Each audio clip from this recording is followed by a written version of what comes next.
Straw man fallacy.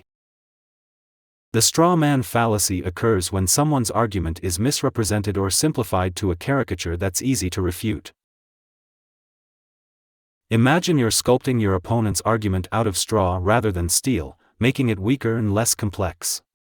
This technique involves changing or exaggerating what the original statement was about, turning it into something quite different and usually extreme. For instance, if someone argues that we need to regulate fishing to protect marine life, a straw man response might be, "My opponent wants to ban all fishing, so no one can enjoy fishing anymore." This not only shifts the focus from the actual argument but also makes it easier to attack because the distorted version is weaker than the original, nuanced proposal. The danger of this fallacy lies in its ability to deceive audiences, making them believe that a reasonable position is radically unreasonable. By recognizing when this tactic is used, we can better stick to the real issues at hand and engage in more honest, productive debates. Ad hominem fallacy. The ad hominem fallacy is an attack on the person making an argument rather than the argument itself. This fallacy diverts attention from the facts of the argument by targeting the individual's character, motive, or other attributes, suggesting that this somehow discredits the argument. For example, if someone presents a well-researched proposal for healthcare reform, responding with, "You can't trust his ideas because he was once fired for tardiness," is an ad hominem attack. This doesn't engage with the healthcare proposal on its merits. Instead, it sidesteps the intellectual challenge by undermining the speaker. The implication is that personal flaws, which are often irrelevant to the argument, determine the truth or falsehood of the speaker's claims. Recognizing and avoiding ad hominem attacks is crucial for maintaining a focus on the relevant issues and fostering a culture of rational discourse and respect. Click subscribe to this channel to get more topics you love. False dilemma/false dichotomy. A false dilemma, or false dichotomy, is a logical fallacy that presents only two options or outcomes when in reality, more possibilities exist. It's like saying, "You're either with us or against us," which ignores any middle ground or alternative options. This fallacy simplifies complex issues into an overly simplistic binary choice, often forcing people into a corner and pressuring them to choose one of two extremes. For instance, a politician might argue, "If you're not in favor of this tax increase, you don't care about the poor," ignoring other methods one might support to help the poor. By presenting issues as black or white, this fallacy can manipulate opinions and stifle nuanced thinking. It's crucial to question such binaries and consider the spectrum of possibilities that most real-world scenarios present. Appeal to ignorance, argumentum ad ignorantiam. The appeal to ignorance happens when it's argued that a proposition is true simply because it hasn't been proven false, or vice versa. This fallacy exploits the absence of evidence as proof of a claim's validity. For example, someone might claim, "No one has ever proven that extraterrestrials don't exist, therefore, they must exist." However, the lack of evidence against something is not the same as evidence for it. This fallacy can lead to accepting unfounded beliefs as truths, simply because there is no evidence to the contrary. In a world full of unknowns, it's important to base beliefs on direct evidence and robust investigation, rather than the absence of disproof. This shift from proving non-existence to demanding positive evidence encourages a more scientifically and logically sound approach to understanding and knowledge. Circular reasoning, begging the question. Circular reasoning, or begging the question, is a logical fallacy where the conclusion of an argument is assumed in the premise used to support it. This results in an argument that goes in a circle and proves nothing.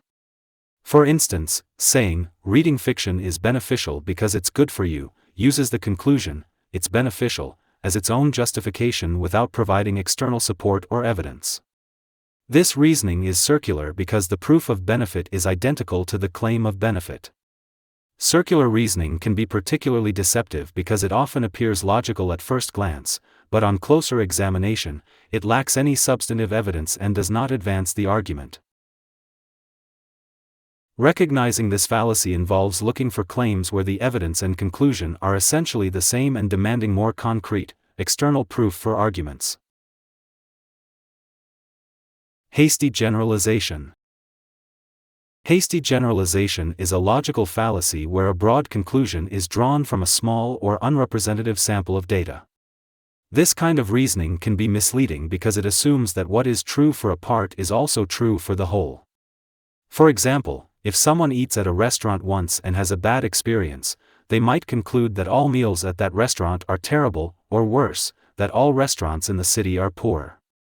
This leap in logic can lead to stereotypes or unfair judgments that aren't supported by a larger, more diverse set of data. The danger of this fallacy lies in its simplicity and appeal. It's much easier to make a quick judgment based on limited experiences than to seek out more comprehensive data. This shortcut can lead to misconceptions and decisions that are not only incorrect but also potentially harmful if they influence how we interact with people or make policy decisions. For instance, policymakers might enact laws based on anecdotal evidence rather than thorough research, which can lead to ineffective or discriminatory policies.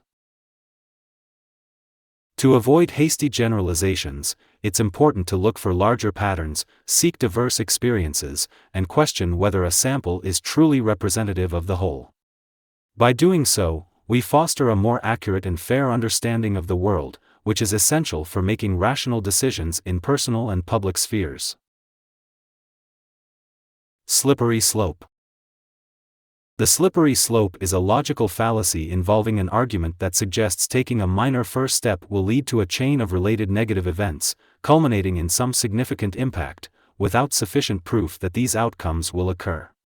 This fallacy is compelling because it plays on our fears of losing control once a certain path is begun, suggesting that small, perhaps reasonable changes will inevitably lead to extreme, often undesirable consequences. For example, consider a law that slightly increases taxes on sugary drinks. A slippery slope argument against this might claim that this small tax will lead to extreme government control over all dietary choices, stripping individuals of their freedom to eat and drink as they please. This kind of argument is persuasive because it taps into deep-seated fears about personal and societal loss of freedom, but it often lacks substantiation for the drastic outcomes it predicts. The critical flaw in slippery slope arguments is their speculative nature and the failure to acknowledge the complexity of real-world events, where many moderating factors can intervene. To counter such arguments, it's important to demand concrete evidence for each step in the proposed causal chain and to consider the possibility of alternative, less catastrophic outcomes. This approach helps maintain a balanced perspective on the consequences of new policies or actions. Post hoc ergo propter hoc. Post hoc ergo propter hoc, or, after this, therefore because of this, is a logical fallacy that arises from assuming that just because one event follows another, the first event caused the second. This reasoning is appealing because human cognition is wired to look for patterns and causal relationships, but this instinct can lead to incorrect conclusions if not carefully managed. For instance, if a patient takes an herbal supplement and notices improvement the next day, they might conclude that the supplement caused the improvement. However, without controlling for other variables, like changes in diet, exercise, or spontaneous recovery, there's no basis to claim a causal relationship. This fallacy can lead to the adoption of ineffective or even harmful practices, based on mistaken beliefs about causation. Avoiding this fallacy requires a disciplined approach to causal inference, including looking for controlled studies or multiple instances where the cause and effect can be reliably observed. This involves skepticism about single instances and a willingness to investigate further. By understanding that correlation does not imply causation, we can avoid making decisions based on faulty logic and instead base our actions on more reliable evidence. Red herring. A red herring is a logical fallacy that diverts attention from the original topic or argument by introducing something irrelevant. This tactic can be particularly misleading because it shifts the focus of the conversation and can prevent a meaningful examination of the issue at hand. The term originates from the practice of using cured fish to distract hunting dogs from their trails. Similarly, in arguments, a red herring is something that misleads or distracts from the relevant or important issue. Consider a debate about environmental policy. If one side argues that we need stricter regulations to protect the environment, and the opponent responds by talking about the economic challenges of small business owners, this might be a red herring. While economic impacts are important, they do not directly address the issue of environmental protection. This diversion tactic can confuse the audience, making it harder to focus on whether the original argument about environmental need is valid.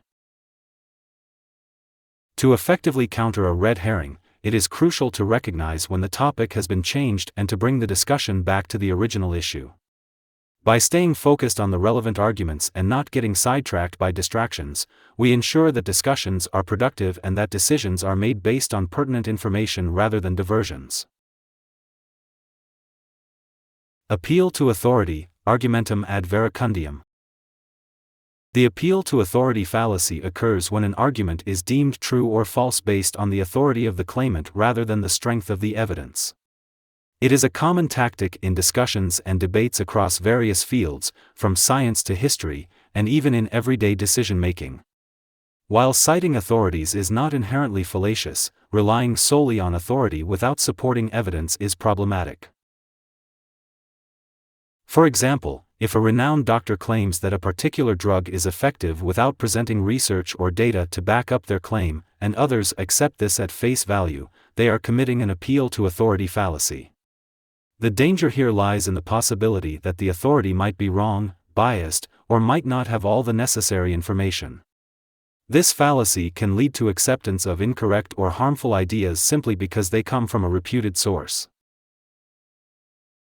To avoid falling into this trap, it's important to critically evaluate the evidence provided by authorities. This means looking at the underlying data and reasoning rather than just the conclusions presented by an expert.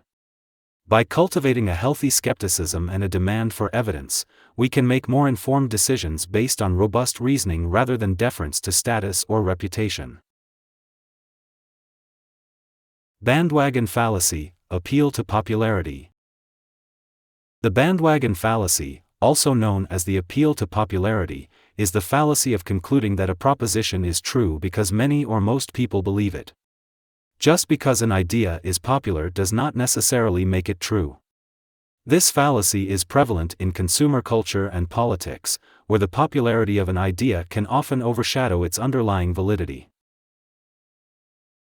An example of this fallacy could be during an election, where a voter might choose a candidate merely because they appear to be the most popular, rather than examining their policies or capabilities. Similarly, in consumer behavior, just because millions buy a particular product does not inherently mean it's the best choice. Popularity can be influenced by many factors unrelated to quality or correctness, such as effective marketing, social conformity, or historical accident.